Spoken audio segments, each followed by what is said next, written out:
என் அன்பு குழந்தையே, இன்று இந்த பிரத்யங்கரா என்னுடைய பாதத்தினை நீ தொட்டு வணங்கிவிட்டாயானால், நாளைய விடியலில் உனக்கான ஒன்று சர்வ நிச்சயமாக உன் கைகளில் கிடைக்கும் என்பதனை நீ மறந்து விடாதே. என் பிள்ளையே, இந்த பிரத்யங்கரா இதை உனக்கு ஒரு சவாலாகவே சொல்கின்றேன். உன் வாழ்க்கையில் நடக்கவிருக்கின்ற விஷயத்தை உன்னிடத்தில் தெளிவாகவே எடுத்துச் சொல்ல வந்திருக்கின்றேன்.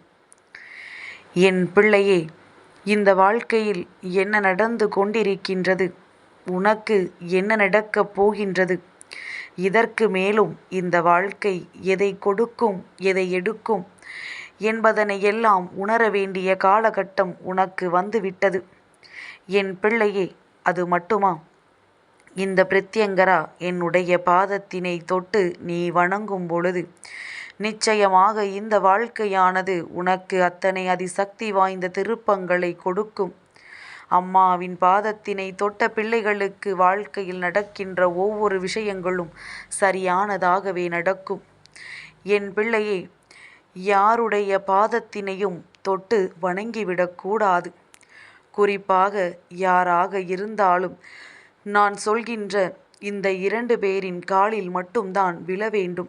அப்படியானால், அம்மா உன் பாதத்தில் நான் விழலாமா என்று கேட்பாயானால், நிச்சயமாக நான் சொன்ன அந்த 2 பேரில் ஒருவர் நீ வணங்குகின்ற தெய்வம். எந்த தெய்வமாக இருந்தாலும் சரி, அவர்களின் பாதத்தை விழுந்து நீ வணங்கலாம். அதுபோல உன்னை பெற்றவர்கள் இந்த 2 பேரின் பாதத்தை தவிர வேறு யார் காலிலும் என் குழந்தை ஒருபொழுதும் நீ விழக்கூடாது. தன்னை பெற்ற தாய் தந்தையர்கள் காலிலும், தனக்கு தெய்வமாக இருக்கக்கூடிய எந்த ஒரு தெய்வத்தினுடைய காலிலும் மட்டும்தான் விழுந்து வணங்க வேண்டும். அப்படி வணங்குகின்ற பிள்ளைகள் வாழ்க்கையில் நிச்சயமாக நல்ல நிலையை விரைவாக அடைந்து விடுவார்கள். எந்த ஒரு செயலை செய்ய தொடங்குவதற்கு முன்பாகவும் நீ தெய்வத்தின் ஆசிகளை பெற்றுக்கொள்வதற்காக அவர்களின் பாதத்தினை தொட்டு வணங்கலாம். உன் பெற்றோர்களின் பாதத்தினை தொட்டு வணங்கலாம். இதையெல்லாம் தொடர்ந்து நீ செய்யும் பொழுது நிச்சயமாக இந்த வாழ்க்கையில் உனக்கான பல நல்ல பலன்கள் கிடைக்கும் என்பதனை நீ மறந்து விடாதே. என் பிள்ளையே, இந்த பிரத்யங்கராவினுடைய பாதத்தினை இன்று தொட்டதற்கான பலன் உனக்கு என்னவென்று நிச்சயமாக நாளைய விடியலில் உன்னால் புரிந்து கொள்ள முடியும். இந்த வாழ்க்கை உனக்கு தர நினைக்கின்ற ஒவ்வொரு விஷயங்களையும் நிச்சயமாக என் பிள்ளை நீ ஒவ்வொருவரிடமிருந்தும் தெரிந்து கொள்ள வேண்டும். எதற்காக மற்றவர்களிடம் இருந்து தெரிந்து கொள்ளச் சொல்கிறேன் தெரியுமா? என் பிள்ளையே, இங்கிருக்கின்ற மனிதர்கள் ஒவ்வொருவருக்கும் ஒவ்வொரு விதமான குணம். இன்று உன்னிடம் ஒன்றை பேசிவிட்டு நாளை உன்னிடத்தில் வேறொன்றை பேசுவார்கள். இப்படி ஒவ்வொருவரும் ஒவ்வொரு விதமான விஷயங்களை நேரத்திற்கு தகுந்தாற்போல பேசி நடிக்க தெரிந்தவர்கள். இவர்களிடத்திலிருந்து நீ சில விஷயங்களை கற்றுக்கொள்ள வேண்டும். என்ன தெரியுமா? எந்த இடத்தில் எப்படி நடந்து கொள்ள வேண்டும், யாரிடத்தில் எப்படி பேச வேண்டும் என்கின்ற விஷயங்களை சற்று நீ தெரிந்து கொள்ள வேண்டியது மிகவும் அவசியம். என் பிள்ளையே, எத்தனையோ முறை இந்த வாழ்க்கை உனக்கு தந்திருக்கின்ற சில விஷயங்களினால் மனதளவில் நீ காயமடைந்திருக்கலாம். உன்னுடைய மனது மிகுந்த வேதனையை சந்தித்திருக்கலாம். தாங்க முடியாத பிரச்சனைகளுக்குள் என் பிள்ளை சிக்கி தவித்திருக்கலாம். இதற்கு மேலும் இந்த வாழ்க்கையை நாம் எப்படி வாழப்போகிறோம் என்கின்ற எண்ணம் உனக்குள் உருவாகி இருக்கலாம். ஆனால் இந்த எண்ணங்களை எல்லாம் மாற்றக்கூடிய அத்தனை சக்தியையும் இந்த பிரத்யங்கரா உனக்குள் கொடுத்திருக்கின்றேன். உன் தாயானவள் என்னை கண்டவுடன் உன் மனதிற்குள் நம்பிக்கை வருகின்றதல்லவா? என்னை கண்டவுடன் உன் வாழ்க்கையில் எல்லாம் உனக்கு சரியாக நடப்பது போன்ற ஒரு உணர்வு தோன்றுகின்றதல்லவா? இந்த உணர்வினைத்தான் உன்னிடத்தில் இருந்து உன் அம்மா நான் எதிர்பார்க்கின்றேன். உன் வாழ்க்கையில் எல்லாமும் உனக்கு நல்லதாக நடக்க வேண்டும் என்பதனை நான் எப்பொழுதுமே உனக்கு தெளிவுபடுத்தி கொண்டிருக்கின்றேன். இந்த பிரத்யங்கராவை வணங்குகின்ற உனக்கு பயம் என்ற ஒன்று சிறு துளி அளவும் இருக்கக்கூடாது. அதிலும் அம்மாவின் பாதத்தை தொடுகின்ற பாக்கியம் உனக்கு கிடைத்து விட்ட பிறகு நிச்சயமாக என் பிள்ளை இந்த வாழ்க்கையில் எதையும் நினைத்து நீ ஒரு நாளும் நொந்து போய்விடக்கூடாது. எல்லாவற்றிற்குமே ஒரு தீர்வு இருக்கின்றது. எல்லா சூழ்நிலைகளும் உன் வாழ்க்கையில் மாறும் பொழுது நிச்சயமாக இந்த வாழ்க்கையை பற்றி நீ தெளிவாக தெரிந்து கொள்வாய். எதை நினைத்து உன் மனது கலக்கம் கொண்டதோ அந்த விஷயம் இந்த பிரத்யங்கராவினால் உனக்கு முடித்து கொடுக்கப்படும்.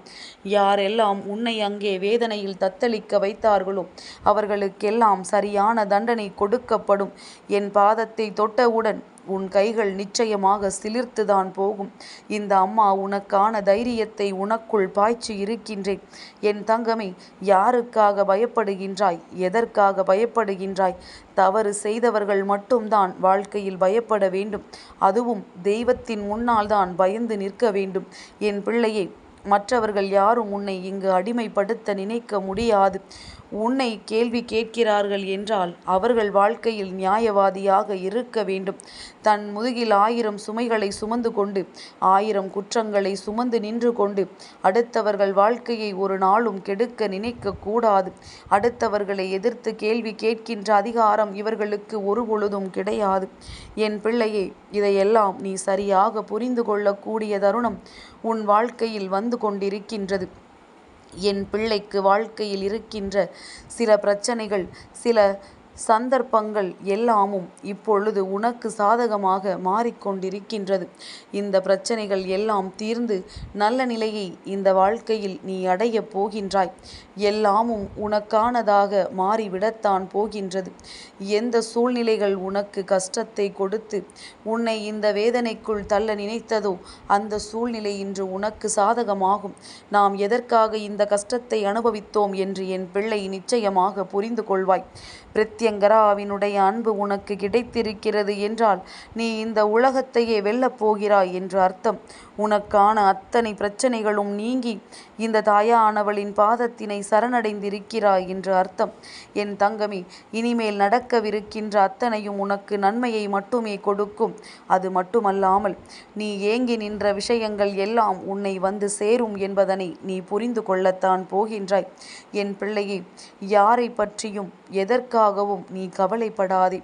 உன்னை பற்றி ஒருவர் நினைக்கிறார்கள் என்றால், உன் வாழ்க்கையை பற்றி ஒருவர் கவலைப்படுகிறார்கள் என்றால் அவர்களுக்காக மட்டும்தான் உன்னுடைய மனது இறங்க வேண்டும். அடுத்தவர்களின் வாழ்க்கையை கெடுக்க நினைப்பதும் அடுத்தவர்களுக்கு எப்பொழுதுமே கெடுதல் செய்ய நினைப்பதுமாக இருக்கின்றவர்களை எந்த நேரமும் என் பிள்ளை நீ உன் வாழ்க்கையில் சரியான இடத்தில் வைத்துதான் பார்க்க வேண்டும். இவர்களுக்கு அதிகமான இடத்தை கொடுத்துவிட்டு அதன் பிறகு என்னை அப்படி செய்து விட்டார்களே, என் மனதை காயப்படுத்தி விட்டார்களே என்றெல்லாம் அழுது புலம்புவதனால் எந்த பலனும் இல்லை என்பதனை என் குழந்தை நீ புரிந்து கொள்ள வேண்டும்.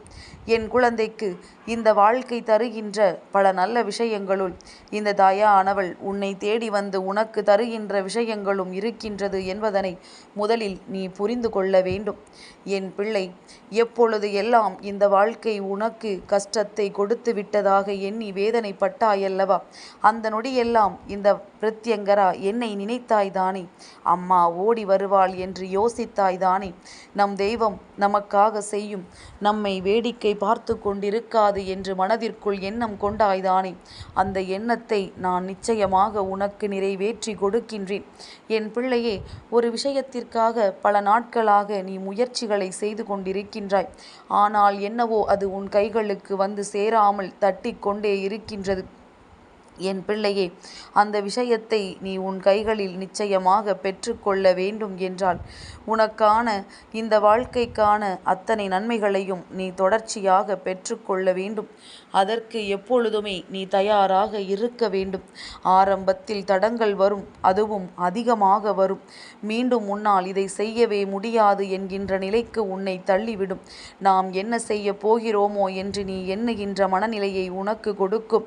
எப்பொழுது இந்த மனநிலையிலிருந்து மீண்டு வருகின்ற பக்குவம் உனக்குள் வருகின்றதோ அடுத்த நொடி இந்த வாழ்க்கையில் நீ ஆசைப்பட்டது எல்லாம் உன் கைகளை வந்து சேர்ந்துவிடும். என் தங்கமே, தடங்கல்கள் எப்பொழுதும் நல்லது என்பதனை புரிந்து கொள். ஏனென்றால் ஒவ்வொரு தடங்களும் உனக்கு யோசிப்பதற்கான நேரத்தை கொடுக்கின்றது. அவசரப்படாதே. எந்த ஒரு விஷயத்திலும் அவசரப்பட்டால் அது சரியாக உனக்கு முடியாது. அவசரப்படாமல் நீ செய்கின்ற எந்த ஒரு விஷயமும் உனக்கு வாழ்க்கையில் நன்மையை கொடுக்கும் என்பதனை புரிந்து கொள். உனக்கானது என்றால் அது உன்னை விட்டு செல்லாது. நிச்சயமாக உனக்கானது எங்கிருக்கின்றதோ அது உன்னை தேடி தானாக வரும் என்பதனை நீ புரிந்து கொண்டால் போதும். என் அன்பு குழந்தைக்கு இந்த பிரத்யங்கராவினுடைய ஆசீர்வாதங்கள் எப்பொழுதுமே முழுமையாக கிடைக்கும்.